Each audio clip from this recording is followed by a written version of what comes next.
জয় হিন্দ জয় অসম এটা বহুতেই ভাল খবৰ লৈছো আপোনালোকৰ মাজলৈ আজি পুনৰ নতুনকৈ চাকৰি আহিল 2025 বৰ্ষৰ কাৰণে পাব্লিক হেল্থ ইঞ্জিনিয়াৰিং ডিপাৰ্টমেণ্টৰ ফালৰ পৰা নতুনকৈ পোষ্ট মুকলি হৈছে জুনিয়ৰ ইঞ্জিনিয়াৰ পোষ্ট মুকলি হৈছে যদি আপুনি পোষ্টসমূহত আবেদন কৰিব বিচাৰে তেনেহলে ভিডিঅটো শেষলৈকে চাব অলপ স্কিপ নকৰাকৈ এই ভিডিঅতে মই আলোচনা কৰিম পোষ্টসমূহত আপুনি কেনেদৰে আবেদন কৰিব আবেদন কৰিবলৈ আপোনাৰ বয়সৰ সময়সীমা কিমান লাগিব কিমান এপ্লিকেশন ফিজ কাটিব লাগিব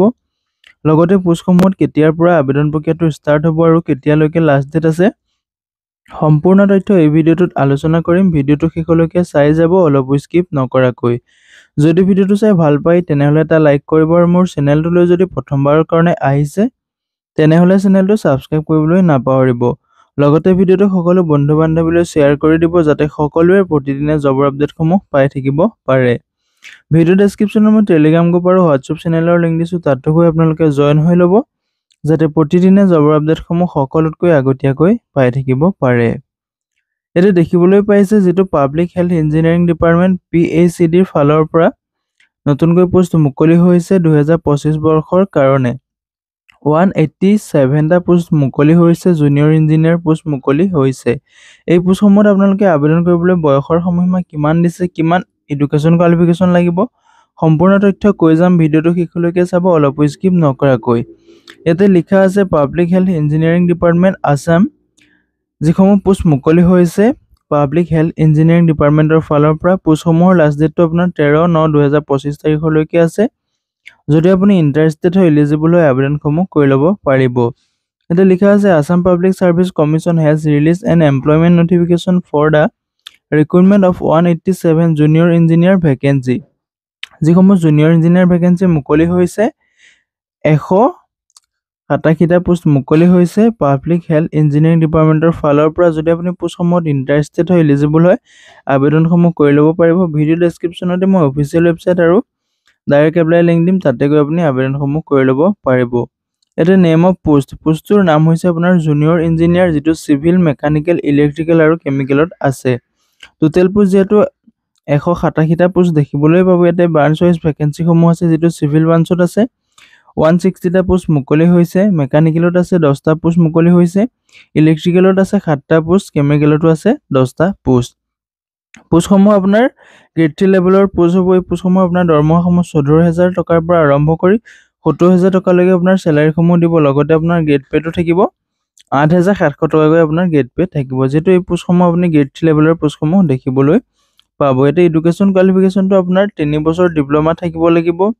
ইঞ্জিনিয়াৰিংৰ ফালৰ পৰা তেতিয়া আপুনি পোষ্টসমূহত আবেদন কৰিবলৈ এলিজিবল হ'ব এতে বয়সৰ সময়সীমাটো দিয়া আছে 18 বছৰৰ পৰা আপুনি পোষ্টসমূহত 38 বছৰ বয়সলৈকে আবেদন কৰিব পাৰিব লগতে আপুনি এজ ইলেকশনসমূহ ল'ব পাৰিব এসসি হলে আপুনি 5 বছৰকৈ সিলেকশন ল'ব পাৰিব এসটি হলেও আপুনি 5 বছৰকৈ সিলেকশন ল'ব পাৰিব ওবিসি এমওবিসি হলে আপুনি 3 বছৰকৈ সিলেকশন ল'ব পাৰিব পিডব্লিউবিডি হলে আপুনি 10 বছৰকৈ সিলেকশন ল'ব পাৰিব ইন্টাৰেষ্টেড হয় এলিজিবল হয় আবেদনসমূহ কৰি ল'ব যেহেতু এটা বহুত ভাল সুবিধা আহিছে সুযোগ আহিছে এই সুবিধা সুযোগটো নেহেৰাব ইন্টাৰেষ্টেড হলে আপুনি আবেদনসমূহ কৰি ল'ব পাৰিব ফিজটো দিয়া আছে জেনাৰেল ইডব্লিউএছ ৰ কাৰণে 297 টকা 20 পইচা এপ্লিকেশন ফিজ কাটিব লাগিব এসসি এসটি ওবিসি এমওবিসি ৰ কাৰণে 197 টকা 20 পইচা কাটিব লাগিব যিসকল বিপিএল আৰু পিডব্লিউবিডি আছে তেওঁলোকে 47 টকা 20 পইচা এপ্লিকেশন ফিজ কাটিব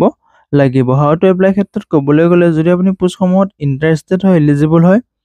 ভিডিও ডেসক্ৰিপচনতে মই ৱেবসাইটৰ লিংক দিছো তাতে ভিজিট কৰি আপুনি আবেদনসমূহ কৰিব পাৰিব লগতে এপ্লাই লিংক মই ডাইৰেক্ট এপ্লাই লিংক ভিডিও ডেসক্ৰিপচনতে দিম তাতে গৈ আপুনি আবেদনসমূহ কৰিব পাৰিব ইয়াতে ষ্টাৰ্টিংটো ডেট হৈছে আপোনাৰ যেটো অনলাইন ষ্টাৰ্টটো আপোনালোকৰ 14 আগষ্ট তাৰিখৰ পৰা এই পোষ্টসমূহত আবেদন প্ৰক্ৰিয়াটো ষ্টাৰ্ট হৈ যাব লগতে আপোনাৰ লাষ্ট ডেটটো আছে 13 ছেপ্টেম্বৰ তাৰিখলৈকে লাষ্ট ডেট আছে যদি আপুনি ইন্টাৰেষ্টেড হয় এলিজিবল হয় 14 আগষ্ট তাৰিখৰ পৰা 13 ছেপ্টেম্বৰ তাৰিখৰ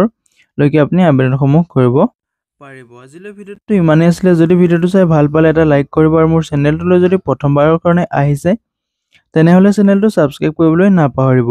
লগতে ভিডিওটো সকলো বন্ধু-বান্ধৱীলৈ শ্বেয়াৰ কৰি দিব যাতে সকলোৱে প্ৰতিদিনে জবৰ আপডেটসমূহ পাই থাকিব পাৰে ভিডিও ডেসক্ৰিপচনত মই হোৱাটছআপ চেনেল আৰু টেলিগ্ৰাম গ্ৰুপৰ লিংক দিছো তাতো গৈ আপোনালোকে জয়েন হৈ ল'ব যাতে প্ৰতিদিনে জবৰ আপডেটসমূহ সকলোতকৈ আগতীয়াকৈ পাই থাকিব পাৰে আজিলৈ ভিডিওটো ইমানেই আছিল জয় হিন্দ জয়